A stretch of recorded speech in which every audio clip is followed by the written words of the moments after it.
You sit in your car after work.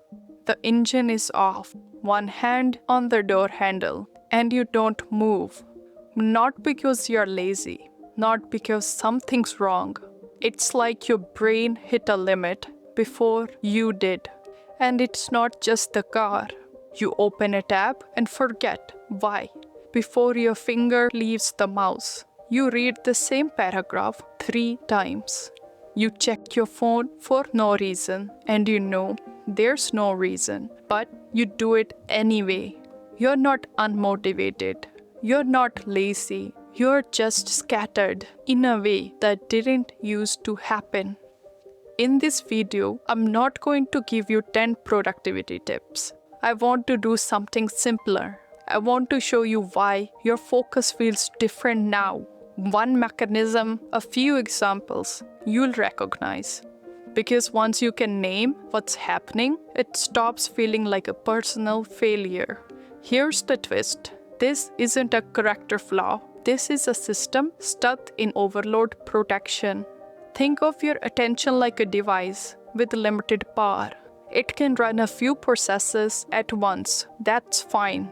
But modern life keeps opening more messages, notifications, background worries. Tiny things that feel like nothing adds up to everything. And when too many processes run at once, the system doesn't speed up, it throttles.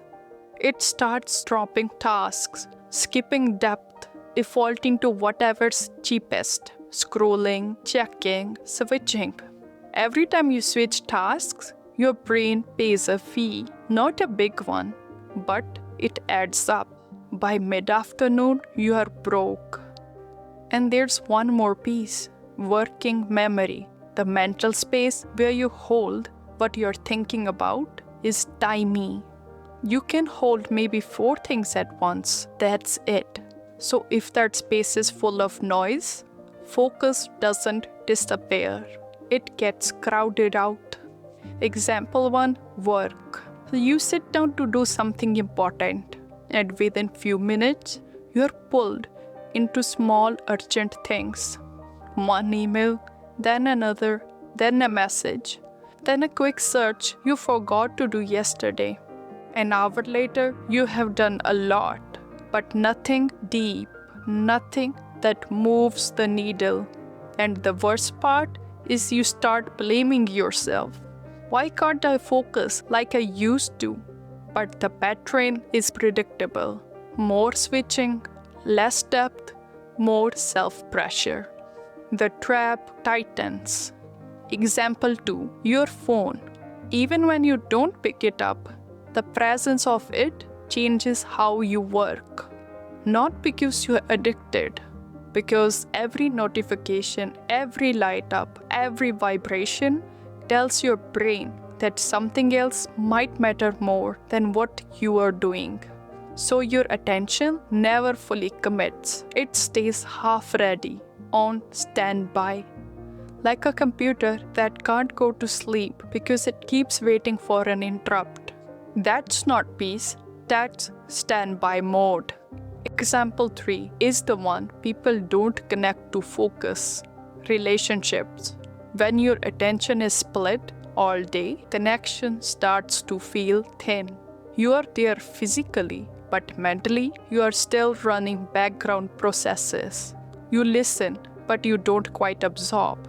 You respond, but you don't quite feel present.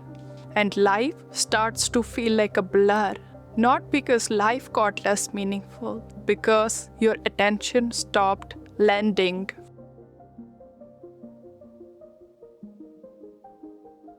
What people miss is your brain stopped trusting that depth is worth it. Focus isn't something you have.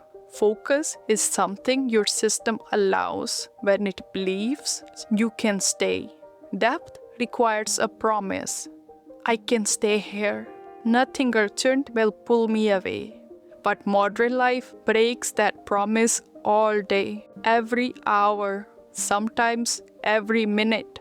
So your mind adapts. It stops going deep. It starts scanning. it starts switching. Not because you are weak, because your system learned that commitment gets interrupted.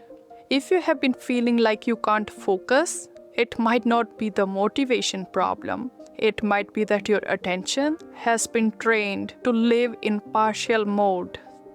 Here's the relief. If you can't focus like you used to, that doesn't mean your best years are behind you. It means your attention has been living in overload. And overload changes how everything feels. Even fun things, even rest, even conversations. The goal isn't to force focus. The goal is to make focus feels possible again. Not through willpower, not through intensity, through fewer interruptions, fewer open loops, fewer background processes, less noise, more signal. You don't have to fix this all at once. Sometimes just knowing what's happening is enough. Because once you see the pattern, you stop taking it personally. And that shift alone can change how you move through the day. Focus comes back when your brain believes it's allowed to stay. If you have been blaming yourself for not being able to focus, consider this. Your attention didn't disappear. It got crowded. And crowded systems don't go deep. They protect themselves. You are not broken. You are overloaded.